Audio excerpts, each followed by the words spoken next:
Being great at your job doesn't always mean you're growing, and if you have mastered that. And I know that sounds backwards because we are taught to believe that if you just work hard and stay loyal and do everything right, the right people will notice. But the truth is, loyalty doesn't guarantee elevation, initiative does. So let's do a check in. I had my 10,000 steps today. 10,000. Yes. And I feel good. Just treated myself with some chocolate chip cookies. And now it is time to settle down. Let's get into this episode though. There are always people in every job, every industry, even in creative spaces, who've been there the longest. They follow the rules, they stay out of trouble, maybe. They do exactly what's asked of them, and yet nothing really changes. They don't ask for nothing. They're very nervous to go for anything. Meanwhile, the people who rise, they think differently.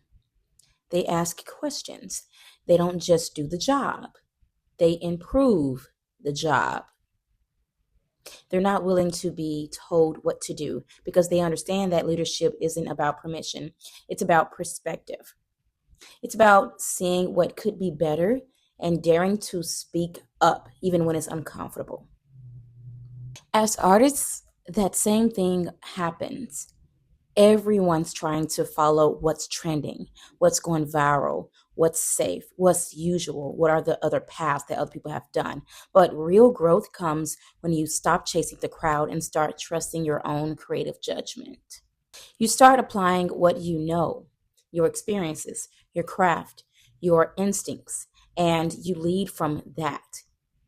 You bring your full voice, your full ideas, and your full honesty into every space you walk into. And the world feels that. That's when things start shifting. Because you're not just doing things to be seen anymore, or to be noticed by casting directors or anything or anybody that is a gatekeeper. You're doing things to say something. You're not performing for approval. You are performing from understanding, from wisdom, from conviction. As we head into 2026, that's the mindset I'm holding on to.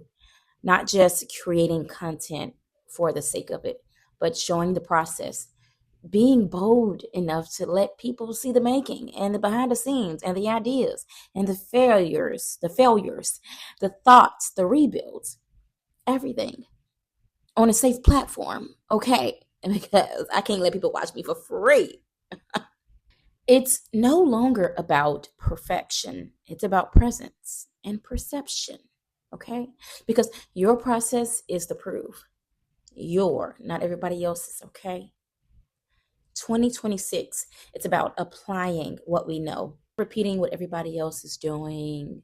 It's about creating art with intention and showing people how it's done with clarity, confidence, and courage. This episode is for me, honestly, and it's my check in with myself. And maybe it's yours too. If you've been dimming your ideas because you thought they weren't on trend or whatever, this is your sign to stop. The algorithm isn't your compass, your discernment is. Being loyal builds trust, being great builds reputation, but being bold, being original, builds legacy. In 2026, we are not waiting to be chosen. We're choosing ourselves and showing the world how it's done. This is Salon the Art, only on YouTube or on podcasts. It depends how I feel. Where we talk about the artist behind the art and the courage it takes to create with conviction. If this message hits you, share it and comment on it and let your girl know. Send it to someone who's ready to stop playing it safe, okay? And remember, do not just show up. Speak up, lead up, level up. Your new season starts now.